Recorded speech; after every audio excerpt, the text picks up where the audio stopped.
1971ના Indo Pakistan યુદ્ધના વિજય દિવસ નિમિત્તે પૂર્વ સૈનિક પરિષદ દ્વારા ભાવનગર ખાતે સન્માન સમારોહ યોજાયો। 1971માં ભારત અને પાકિસ્તાનના યુદ્ધમાં અદમ્ય સાહસ, પરાક્રમ અને વીરતા બિરદાવતા જવાનોનો આજે 53મો વિજય દિવસ સમારોહની ઉજવણી અને 1971 ઇન્ડો પાકિસ્તાનની લડતમાં હાજર હોય તેવા હયાત યોદ્ધાઓનું સન્માન સંમેલન યોજાયું હતું। આ સન્માન સમારોહનું આયોજન બાબા આંબેડકર હોલ, બજરંગદાસ હોસ્પિટલની સામે પાનવાડી ખાતે કરવામાં આવ્યું।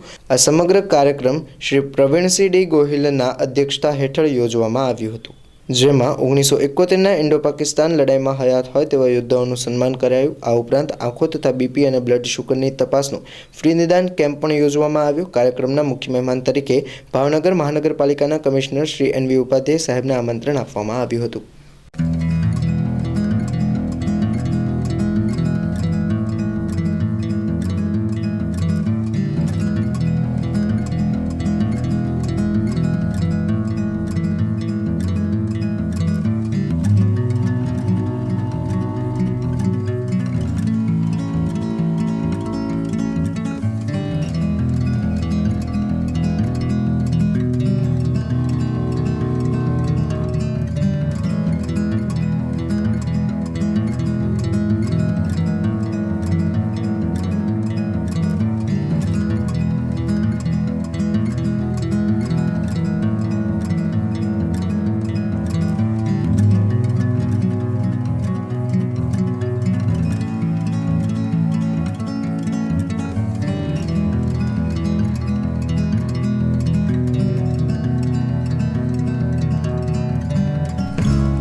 શું આજનો કાર્યક્રમ છે?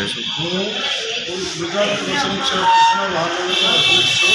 આજે કાર્યક્રમ યોજાયો। 1971 જેને ભારત કહેવામાં આવે છે, વિજય દિવસના ઉપલક્ષમાં લડાઈના વિજય દિવસના ઉપલક્ષમાં શહીદોને શ્રદ્ધાંજલિનો કાર્યક્રમ આપેલો છે। અને જે હયાત 1965-1971ના જે હાલમાં હયાત સિનિયર સૈનિકો છે, જેઓની ઉંમર 80ની આસપાસ છે, એ લોકોનું સન્માન કરેલ છે। અને અમારા સૌભાગ્ય છે કે આજે શિક્ષણ મંત્રી ભૂપેન્દ્રસિંહ ચુડાસમાએ આજે અમારો આ કાર્યક્રમ નિહાળ્યો અને અમને ઉદ્બોધન કરેલું છે। અમે એનો આભાર વ્યક્ત કરીએ છીએ અને તમામ સિનિયર સૈનિકોનો અમે આભાર વ્યક્ત કરીએ છીએ।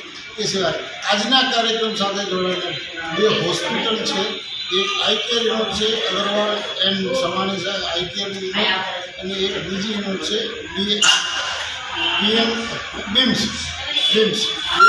બેનો અમને સહકાર મળેલ છે। એ લોકો આજે blood sugar camp, BP camp અને આઈ કેમ્પ રાખેલ છે। આવા કાર્યક્રમો અમે દર વર્ષે સૈનિકોના માન અને સન્માન માટે કરીએ છીએ। જય હિન્દ, વંદે માતરમ।